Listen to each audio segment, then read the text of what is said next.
Shalom, shalom wa ahaba, mishpaka, shalom wa ahaba. Peace and love, family, peace and love. I would like to say shalom to the whole house of Yisrael, all 12 tribes scattered throughout the four corners of the earth, to wherever we've been driven to the lands of our captivity. I would also like to say shalom to the sojourners, the Gentiles, and the foreigners, and all those who give thanks, honor, and praises to the Elohim, or God of the Bible, and his only begotten Son, Yahushua HaMashiach, to whom many of you refer to as Christ. Hallelujah. Mishpachah. The civil rights movement was a communist con. You know what I mean? I am willing to say that right now. It took me so long to say stuff like that, publicly, because I really wanted to make sure that I understood where I was coming from and make sure I fully understood what happened to so-called black folks in America during the 50s and the 60s, Mishpachah. And when you get down into the meat of the matter, you will see that Russian communists and socialists that tend to be people that descend from that country over there in the Middle East. You understand? They utilized black people's pain and oppression and their condition under the Jim Crow South to push agendas and gain a foothold and infiltrate the American public. You see what I'm saying? And now that black people are no longer the victims that socialists and communists and Marxists are able to use as political pawns in their scheme to bring down America's system and infrastructure, they are moving towards the immigrants now as the new victims. Because when you study Marxism and the bourgeoisie and the proletariat and all that nonsense that Karl Marx spewed out there, you will realize that you always need a victim, you always need somebody to be oppressed, and you always need somebody to be angry. And that is what these people like Saul Alinsky or Selinsky, whatever his name was, Saul Alinsky or whatever, who was the Russian Marxist communist, who in 1948 was behind all of the so-called political organizing and everything that was going on in the so-called civil rights movement, which conned black people out of all of the progress and gains that they had made coming out of slavery. Because not all, but many of our people did fairly well coming out of slavery. And they had a mind state that they could do for themselves. And that is why they prospered even under Jim Crow. Which is why some people say that as a community, as a family unit, that we were doing better for ourselves before the civil rights movement. And people say, how is that when you were under Jim Crow and under, segregation?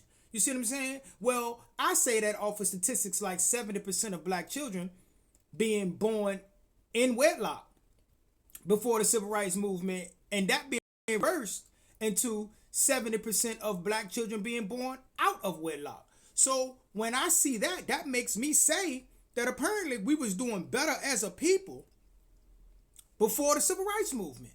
You see what I'm saying, Mr. Picard? And I'm living proof of it because I was a full-blown Pan-Africanist at one point in time in my life. You understand that? When I got disillusioned with the so-called black Christian church, I never left the Bible, but I went into what I call a more African understanding of the Bible, which is why I ended up in Rastafarianism or Ethiopian Orthodox Christianity. You understand that, Mitch Picard? But I wasn't an Ethiopian Orthodox Christian because I didn't believe in Sunday, the day of the sun worship. I was keeping the so-called Saturday Sabbath. You understand that, Mitch Picard? And now that I've come into the truth of who I am, why I am where I am, and where the Most High intends me to be, I tell time when it comes to my spirituality, when it comes to my what some people would call their religious ways of life, or my worship of the Most High. When it comes to that, I tell time according to the time clock in the sky that was established in Genesis and at the foundation of creation of the earth. You see what I'm saying? That's the only time that I go by when it comes to identifying my Sabbath, the feast days, and everything else. You see what I'm saying, Mr. Picard? But before that, I was a full-blown Pan-Africanist. I was a full-blown Rastafarian. You understand that, Mr. Picard? A full-blown Ethiopian Orthodox Christian for the most part. You see what I'm saying? And when you come from that, and then you snap out of that, and you realize that most of the stuff you was listening to was Marxism, socialism, and communism, all of which is anti-God. You see, so the people of the Most High were conned by communists to leave the Most High and put faith into the state, because that's what the civil rights movement did to us. It changed our mentality. We went from a people that said, yo, we can do it on our own, by ourselves, we don't need nothing you got, to a people that feel like America owe us something. You see what I'm saying, Mr. McCall? And when you learn that when they were approaching the Negro question in the 60s, you know, many of white politicians, Republicans and Democrat alike, but mostly Republicans, they had a solution to focus on the so-called black man. And if we build up the black man in America, then that will trickle down and bring forth strong family structure and build up the black community. And you want to know who fought against that? So-called civil rights leaders. See what I'm saying? Martin Luther King, Jesse Jackson, and all those other guys that he was down with, that were heavily influenced by the communists and by the socialists. You understand that? And those people that have a high interest in replacing us, those of us who know who we are. You see what I'm saying? Know why these people are always around whatever we doing. See what I'm saying? Because they have a vested interest in keeping you deaf, dumb, disillusioned, demonized, and voting Democrat. You see what I'm saying? And these people conned us into leaving everything that we have built in order to join within a system that ended up destroying us. When you go back and you look at the way so-called black folks was living before the 60s, you know what I mean? There's a documentary out there called Uncle Tom 2. Uncle Tom 2. You understand that? And they got a couple brothers in there that you might not be fond of. You know, I think, you know, you got an interview with Jesse Lee Peterson. You got an interview in there with Brandon Tatum. You see what I'm saying? Guys that, you know, sometimes they coming from an area where you may not agree with where they coming from. Because sometimes they do be full-blown bootlicking. But then sometimes them brothers be telling you the truth. And within the context of that documentary, them brothers are telling you the truth. You see what I'm saying? But just don't write off a documentary because of two people that are involved in it. I implore you, man, to go watch Uncle Tom 2 and look at the way black folks was living before the civil rights movement versus what we doing today. And you will see that it was a con job.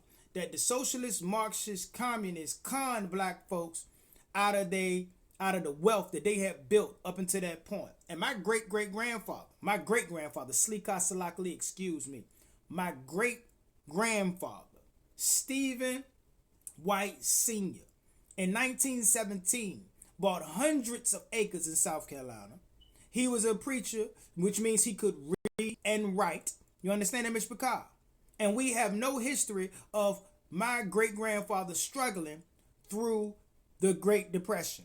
And to this day, my family in South Carolina, you know what I mean, has 79 acres still left from the original portion of property that my great-grandfather bought.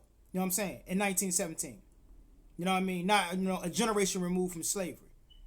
But they want you to think that we were never able to handle business in this country, and want you to think that you are an eternal victim.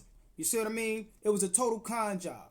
And why are we in school, in college, learning more about Karl Marx, who is the founder of Marxism, than you are about Adam Smith, who's one of the founding people in establishing what we live by in this country, which is capitalism? That's because they took over the education system. It was either Lenin or somebody. Trotsky, I don't know which one of them communist fools said, you know, give me control of a nation's education system, and in 4 years, I changed their country without firing a shot. This is why they took over the public food system, and why you got children out there protesting ICE and can barely spell immigration. And with that, Mr. McCall, I'm going to go ahead and get out of here. And always remember to keep the fire burning. A little more oil in my lungs. Hallelujah, Mr. McCall. Keep your eyes open. Stay prepared so that you don't have to get prepared. And remember that your redemption is near. Until we meet again, Mr. McCall. Kuma Yisrael. Kam Yasha'al. Rise Yisrael. Shalom. Shalom. Salam, Mr. McCall. Hallelujah.